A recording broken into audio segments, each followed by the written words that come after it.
नमस्कार दोस्तों, my self Seema Singh. I hope आप सब बढ़िया होंगे।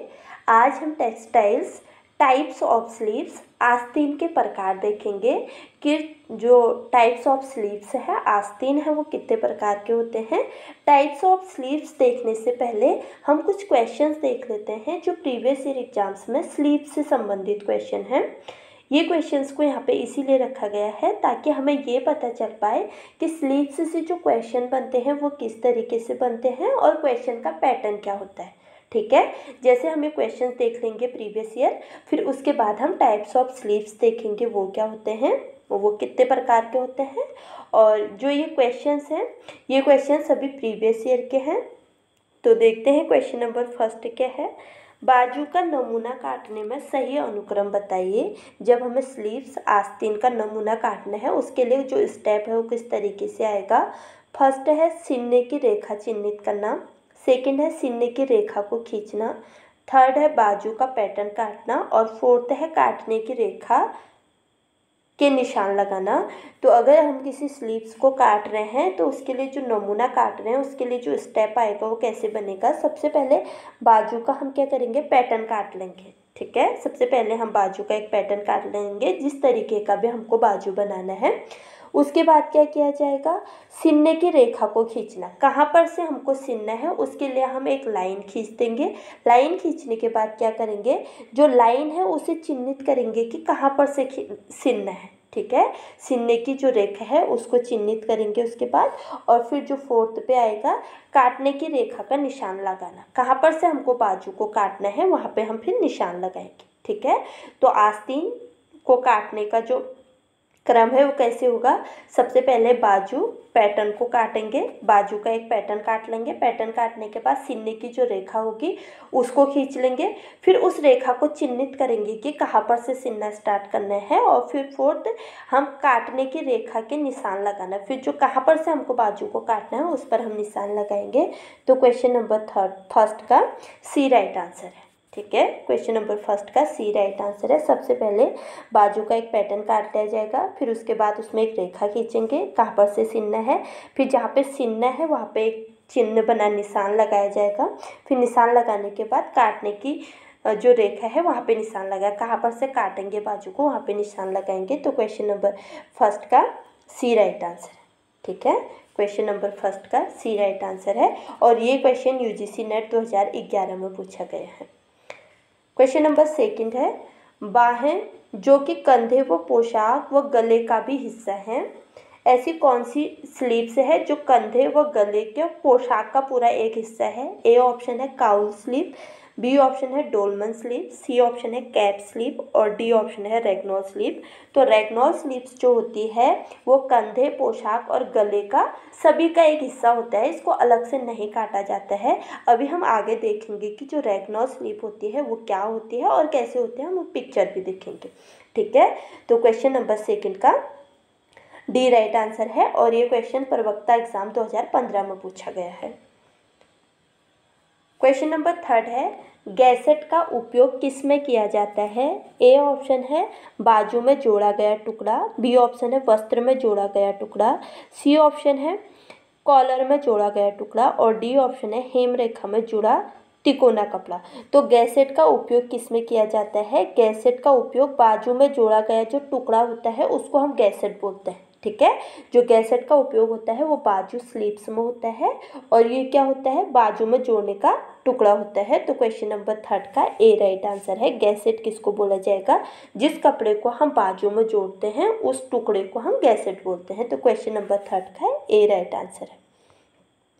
क्वेश्चन नंबर 4 है, निम्नलिखित में से कौन सी सैटीन बाजू है। ए ऑप्शन है बिसाप, बी ऑप्शन है ट्यूलिप, सी ऑप्शन है लालटेन, डी ऑप्शन है कार्टविल और ई ऑप्शन है बेसिक डोनान, एफ ऑप्शन है रेगनॉल। तो निम्नलिखित में से कौन सी सैटीन बाजू है। तो सैटीन बाजू कौन सी है, बिसाप भी सैटीन बाजू है, ट्यूलिप सैटीन बाजू है, लालटेन और कार्टविल भी, ये सभी क्या हैं, सैटीन बाजू के अंतर्गत आते हैं। तो क्वेश्चन नंबर 4 का ए राइट आंसर है। ठीक है, बिसाप, ट्यूलिप, लालटेन और कार्टविल जो आस्तीन होती हैं ये सब सैटीन बाजू के अंतर्गत आती है। ठीक है, तो ये तो हमने देख ली जो प्रीवियस ईयर में स्लीव्स से क्वेश्चन बने हैं। ठीक है। आस्तीन से प्रीवियस ईयर में जो भी क्वेश्चन बने हैं हमने वो क्वेश्चन ये देख लिए हैं। क्वेश्चन मैंने कम रखे हैं, कुछ ही क्वेश्चन रखे हैं, ऐसे कई सारे क्वेश्चंस स्लीप से पूछे गए हैं तो मैंने कुछ ही क्वेश्चन रखे हैं। तो अब हम देखेंगे टाइप्स ऑफ स्लीप्स, बाहों के प्रकार। जो स्लीप्स होती हैं वो कितनी प्रकार की होती हैं। फर्स्ट स्लीप जो है वो है ट्यूलिप स्लीप्स। ट्यूलिप स्लीप्स क्या होती है, इसे लेपर्ड स्लीप्स के नाम से भी जानते हैं, साथ ही इसे पेटल स्लीप्स के नाम से भी जानते हैं। यह दो ओवरलैप किए हुए कपड़े से बनता है, इसमें एक कपड़ा दूसरे कपड़े को ढका हुआ दिखाई देता है, ठीक है। जो फर्स्ट स्लीप्स हम देख रहे हैं वो है ट्यूलिप स्लीप्स। ट्यूलिप स्लीप्स क्या होते हैं, इसे हम लेपर्ड स्लीप, पेटल स्लीप भी बोलते हैं। लेपर्ड और पेटल, ट्यूलिप अगर ऑप्शन में है तो वो तीनों एक ही स्लीप्स हैं, ठीक है। एक ही स्लीप्स के नाम ट्यूलिप स्लीप, लेपर्ड स्लीप और पेटल स्लीप है। इसमें क्या होता है, जो दो कपड़े होते हैं स्लीप के वो एक दूसरे को ओवरलैप करते हुए आते हैं और एक कपड़ा दूसरे कपड़े को ढका हुआ दिखाई देता है, ठीक है। जो दो कपड़े एक दूसरे को ओवरलैप करते हुए आ रहे हैं उसमें से एक कपड़ा क्या करता है, दूसरे कपड़े को ढका हुआ दिखाई देता है। अब हम देखते हैं कि जो ट्यूलिप स्लीप्स होता है वो किस तरीके का होता है। ट्यूलिप स्लीप्स इस तरीके का होता है, ठीक है। इसको हम ट्यूलिप स्लीप्स बोलेंगे। इसमें जैसे हमें दिखाई दे रहा है कि जो कपड़ा है वो एक कपड़ा दूसरे कपड़े को ढका हुआ दिखाई दे रहा है, ठीक है। जो दोनों कपड़े ओवरलैप करते हुए आए हैं वो उसमें से एक कपड़ा दूसरे कपड़े को कैसे दिखाई दे रहा है, ढका हुआ दिखाई दे रहा है, ठीक है। तो ये ट्यूलिप स्लीप्स है, ये ट्यूलिप स्लीप्स है। इस तरीके से ट्यूलिप स्लीप्स बनाई जाती है। जो एक कपड़ा ये ऊपर वाला कपड़ा है ये नीचे हुए कपड़े को ढका हुआ दिखाई देता है, ठीक है। इस तरह की स्लीप्स, जैसे इसमें लिखा भी है ट्यूलिप स्लीप्स ओवरलैप ईच अदर, ठीक है। जो ट्यूलिप स्लीप्स होती है वो ओवरलैप करती है एक दूसरे को, ठीक है। इस तरीके से ट्यूलिप स्लीप्स बनाई जाती हैं। अगली स्लीप्स हम देखेंगे। फिर ये ट्यूलिप स्लीप्स है पेटल ट्यूलिप स्लीप्स। हमें जैसे पता है ना, ट्यूलिप स्लीप्स को ही leopard tulip sleeps, petal tulip sleeps के नाम से जाना जाता है। जैसे ये petal tulip sleeps, leopard tulip sleeps होती हैं वो सब एक ही होते हैं। तो इस तरीके से होती हैं, एक दूसरे को ओवरलैप करते हुए बनाई जाती हैं और ऐसे दिखाई देती हैं कि जैसे एक दूसरे स्लीप ने दूसरे को ढका हुआ है, ठीक है। तो ये पेटल ट्यूलिप स्लीप्स है। अब अगली स्लीप्स हम देखेंगे। अगली स्लीप है रेगनॉल स्लीप्स, ठीक है। रेगनॉल स्लीप्स हमने क्वेश्चन में भी देखा था। रेगनॉल स्लीप्स क्या थी, क्वेश्चन नंबर 2 में देखा था। जो बाह, कंधे व पोशाक, गले का सभी का हिस्सा होता है उसको हम रेगनॉल स्लीप बोलते हैं। अब देखेंगे कि हम रेगनॉल स्लीप होता कैसे है, ठीक है। तो रेगनॉल स्लीप्स यह सबसे आरामदायक बाहें होती हैं। इसमें तिरछी लाइन का प्रयोग होता है। बच्चों के लिए यह उपयुक्त स्लीप मानी जाती है, ठीक है। जो रेगनॉल स्लीप होती है वो सबसे आरामदायक स्लीप्स होती हैं और इसमें तिरछी लाइन का उपयोग किया जाता है। रेगनॉल स्लीप में तिरछी लाइन का उपयोग किया जाता है और बच्चों के लिए ये स्लीप्स उपयुक्त मानी जाती है। बच्चों के लिए जो रेगनॉल स्लीप और किमोनो स्लीप्स, दो स्लीप्स रहती हैं जो बच्चों के लिए आरामदायक मानी जाती हैं। तो ये हमने देख लिया रेगनॉल स्लीप्स की थ्योरी, कैसे रेगनॉल स्लीप्स होती है। अब हम पिक्चर्स में देखेंगे कि रेगनॉल स्लीप्स कैसे होते हैं, ठीक है। ये है रेगनॉल स्लीप्स, ठीक है।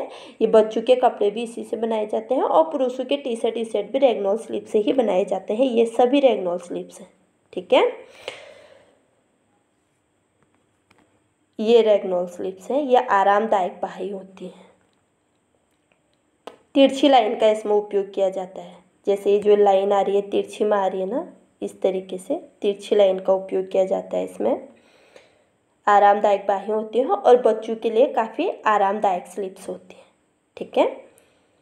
ये रेगनॉल स्लीप्स हैं। अब हम देखेंगे किमोनो स्लीप्स, ठीक है। किमोनो स्लीप्स क्या होती हैं, इस प्रकार के आस्तीन में अलग से आस्तीन नहीं जोड़ी जाती है बल्कि बॉडी के साथ ही काट ली जाती है। यह आस्तीन भी बच्चों के लिए उपयुक्त होती है। जो रेगनॉल स्लीप्स, किमोनो स्लीप्स बच्चों के लिए अच्छी स्लीप्स होती है। इन स्लीप्स का उपयोग बच्चों के लिए किया जाता है। जब बच्चों का कपड़े बनाते हैं, बच्चों के परिधान बनाते हैं, उसमें रेगनॉल स्लीव्स और किमोनो स्लीव्स का उपयोग किया जाता है। तो ये स्लीव्स कैसी होती हैं, ये जो स्लीव्स होते हैं ये अलग से नहीं कटती हैं। जैसे हम जब भी कपड़ा काटते हैं, जैसे हम चोली का कपड़ा काट रहे हैं तो उसके लिए हम क्या करते हैं, स्लीव्स अलग से काटते हैं ना।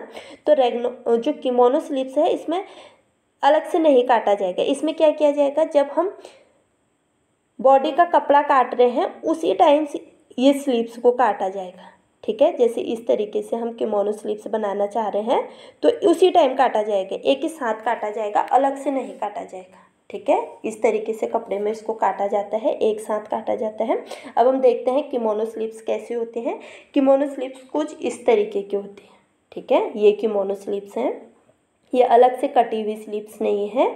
जब ये चोली के लिए कपड़ा काटा उसी टाइम से इस स्लीव्स को भी काट लिया गया।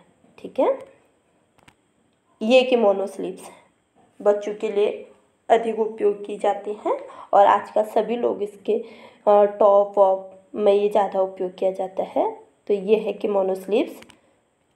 ये किमोनो स्लीव्स है। जापान का जो पारंपरिक वस्त्र होता है वो किमोनो स्लीव्स से ही बनाया जाता है, उसमें ये किमोनो स्लीव्स होते हैं।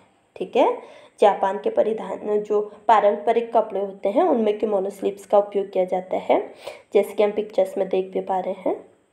तो ये देख लिया हमने किमोनो स्लीव, बच्चों के लिए आरामदायक स्लीव है और ये स्लीव अलग से नहीं करते हैं, बॉडी के साथ ही काट ली जाती है। ठीक है, अगला स्लीव देखेंगे हम, लॉन्ग वेल स्लीव। ठीक है, लॉन्ग बेल स्लीव से हमें पता चल रहा है कि लॉन्ग यानी कि लंबी बेल के आकार की, घंटे के आकार की जो स्लीव्स हैं, लंबी घंटी के आकार की जो स्लीव्स हैं, यह पूरी हाथ की स्लीव्स होती हैं। इसे आर्म होल से जोड़ा जाता है। यह ऊपर की तरफ फिटिंग तथा नीचे की तरफ ढीला होता है। जो लॉन्ग बेल स्लीव्स होते हैं ये घंटी के आकार के होते हैं। ये आर्म होल से इनको जोड़ा जाता है, जहाँ पे आर्म होल होता है वहाँ पर से इनको जोड़ा जाता है कपड़े में, और ऊपर की तरफ ये फिटेड होते हैं, लेकिन नीचे क्या होते हैं, ये बेल के आकार के होती है, घंटी के आकार की होती है। ठीक है,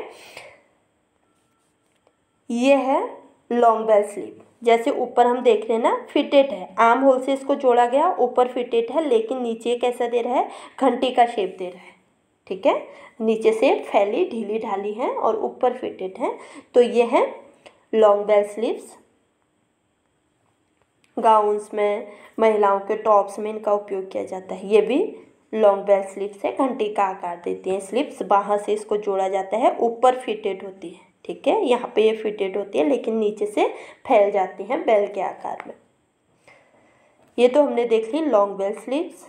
अब हम आगे देखेंगे फ्रिल स्लीव्स। ठीक है, फ्रिल स्लीव्स कैसी होती हैं, यह आस्तीन एल्बो तक फिटेड होती हैं, उसके बाद इसमें झालर जोड़ दिया जाता है, इसे ही फ्रिल स्लीव कहते हैं। ठीक है, फ्रिल स्लीव क्या है, ये हमारी एल्बो तक फिटेड होंगी और एल्बो के बाद इनमें झालर जोड़ा जाता है। अब हम इसकी पिक्चर्स देख देते हैं। फ्रिल स्लीव ये है, ये क्या है, एल्बो तक इसमें क्या किया जा रहा था, जो फ्रिल स्लीव थी एल्बो तक ये फिटेड होती थी। ठीक है, जैसे एल्बो तक हम देख रहे हैं फिटेड है, एल्बो से इसको जोड़ा जा रहा है और फिर नीचे इसमें क्या लगाए जाते हैं, ऐसे झालर लगाए जाते हैं। ठीक है, इसीलिए इनको झालर स्लीव, फ्रिल स्लीव्स के नाम से जाना जाता है। ये भी फ्रिल स्लीव्स है, ये लॉन्ग में भी बनाई जाती हैं और शॉर्ट में, आजकल शॉर्ट में भी बनाई जा रही है, ब्लाउज में भी बना सकते हैं, टॉप में बना सकते हैं। तो इस तरीके से ये स्लीव्स होते हैं फ्रिल स्लीव्स। जैसे हमको फ्रिल में दिख रही है ना, ये फ्रिल स्लीव्स है, ये लॉन्ग फ्रिल स्लीव है, ये शॉर्ट फ्रिल स्लीव्स है। अब आगे देखेंगे पगोड़ा स्लीव्स। ठीक है, पगोड़ा स्लीव्स क्या होती हैं, यह आस्तीन फ्रिल स्लीव्स की तरह होता है। पगोड़ा स्लीव में अंतर सिर्फ इतना है कि इसमें झालर गले से बाहों की तरफ होती है। ठीक है, जैसे हमने देखा जो पगोड़ा स्लीव है ये कैसे है, फ्रिल स्लीव की तरह ही है। फ्रिल स्लीव में जो आस्तीन होती है, वो जो झालर होते हैं वो क्या होते हैं, नीचे होते हैं, लेकिन जो पगोड़ा स्लीव होंगे उसमें गले से ही झालर होंगी। ठीक है, पगोड़ा स्लीव में गले से ही झालर होंगे। क्या लिखा है, इसमें झालर गले से बाहों की तरफ होती हैं, जो पगोड़ा स्लीव्स होती हैं, और ये फ्री स्लीव की तरह होती हैं। अब हम पगोड़ा स्लीव्स के पिक्चर्स देख लेते हैं। ये पगोड़ा स्लीव्स है। ठीक है, इसमें जो वो बनाई जाएंगी, स्लीव्स बनाई जाएंगी, इनकी झालर गले से ही स्टार्टिंग हो जाएगी इनकी। ठीक है। जो स्लीव्स की कटिंग होगी वो गले से हो जाएगी, कुछ इस तरीके से ये स्लीव्स बनाई जाती है। ठीक है, ये पगोड़ा स्लीव्स है, गाउन या फ्रॉक्स में बनाई जाती हैं। ये पगोड़ा स्लीव्स हैं। ठीक है, तो हमने ये देख रहे हैं पगोड़ा स्लीव किसकी तरह है, फ्रिल स्लीव के समान है, बट इसमें इतना अंतर है कि इनमें जो झालर लगे होते हैं वो गले से बाहों की तरफ लगे होते हैं। अगला स्लीव्स है मैग्योर स्लीव्स। ठीक है, मैग्योर स्लीव्स क्या होता है, इस आस्तीन में अंडर आर्म तथा आसपास के क्षेत्र में कपड़ा ज़्यादा होता है। यह किमोनो की तरह होता है, सिर्फ अंतर इतना है कि कपड़ा ढीला ढाला देखने में प्रतीत होता है। ठीक है, किमोनो स्लीव्स कैसा होता है हमने देख चुके हैं, किमोनो स्लीव्स कैसा होता है। तो जो मैग्योर स्लीव्स है ये भी किमोनो की तरफ होता है। ये अंडर आर्म के आसपास के क्षेत्र में इसमें कपड़ा ज़्यादा होता है। जो मैग्योर स्लीव्स हैं, हम पिक्चर देख लेंगे मैग्योर स्लीव्स के, ये मैग्योर स्लीव्स है। ठीक है, ये जो स्लीव्स हैं मैग्योर स्लीव्स हैं। आर्म होल की तरफ ये ढीली ढाली स्लीव्स हो रही थी ना, इतना कपड़ा इनमें ढीला ढाला होता है, तो ये मैग्योर स्लीव्स हैं। अगला स्लीव देखेंगे हम पफ्ड स्लीव। ठीक है, जो पफ्ड स्लीव्स होते हैं वो क्या होते हैं, यह स्लीव उभरा हुआ प्रभाव देती है। इसमें सिर्फ आस्तीन के ऊपरी हिस्से पर चुन्नट डाली जाती है। यह छोटी या बड़ी दोनों बनाई जा सकती है। ठीक है, जो पफ्ड स्लीव होती हैं यह उभरा हुआ प्रभाव देती हैं। इसमें आस्तीन के ऊपरी हिस्से पर चुन्नट डाली जाते हैं और यह छोटी और बड़ी दोनों ही बनाई जा सकती हैं। अब हम पफ्ड स्लीव के पिक्चर्स देखेंगे। ये पफ स्लीव्स हैं। ठीक है, इनको हम छोटे में भी बना सकते हैं और बड़े लॉन्ग स्लीव्स में भी बना सकते हैं। ये पफ स्लीव्स हैं। ठीक है, इस तरीके से भी स्लीव्स बना सकते हैं पफ स्लीव। ये पफ स्लीव्स टॉप्स में काफ़ी प्रचलित हैं ये स्लीव्स। तो ये हमने देख लिए टेक्सटाइल्स के टाइप्स ऑफ स्लीव्स, जो हमारे एग्जाम्स के पॉइंट ऑफ व्यू से काफ़ी इम्पोर्टेंट है। तो अगर आपको मेरी वीडियो पसंद आए तो प्लीज़ लाइक, शेयर, कमेंट और सब्सक्राइब करना ना भूलें। मिलते हैं अपने अगले वीडियो में, तब तक के लिए बाय।